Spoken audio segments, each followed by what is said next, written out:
his name up in lights. He just wants to be heard, whether it's the beat of the mic. He feels so unlike everybody else, alone, in spite of the fact that some people still think that they know him. But no, he knows the code. It's not about the salary, it's all about reality and making some noise, making a story, making sure his click stays up. That means when he puts it down, Tox picking it up. Let's go.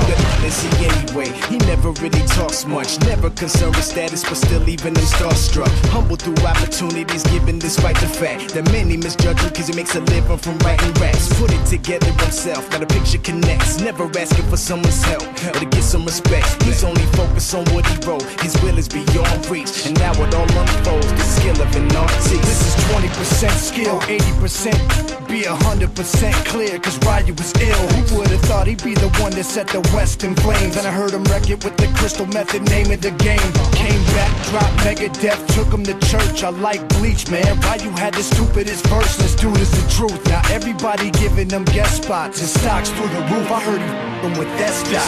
This is 10% luck, 20% skill, 15% concentrated power of will, 5% pleasure, 50% pain, and 100% reason to remember the name. They call him Ryu, he's sick and he's spitting fire. And Mike got him out the dryer, he's hot. Found him in Fort Minor with top, but a f***ing nihilist porcupine. He's a the type women wanna be within. Rappers hope he gets 8 years in the making, patiently waiting to blow. Now the record with your notice taking over the globe. He's got a partner in is equally dope. You won't believe the kind of that comes out of this kid's throat.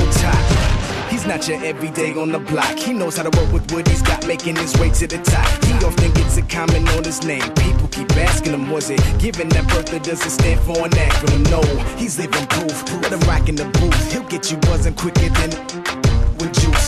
Him and his crew are known around as one of the best, dedicated to what they do and give 100%. Forget Mike, nobody really knows how or why he works so hard. It seems like he's never got time, because he writes every note and he writes every line. And I've seen him at work when that light goes on in his mind. It's like a design is written in his head every time, before he even touches a key or speaks in a rhyme. And those other fellas he runs with, the kids that he signed, ridiculous, without even trying. How do they do it? This is 10% luck, 20% skill, 15% concentrated power of will, 5% pleasure, 50% pain, and 100%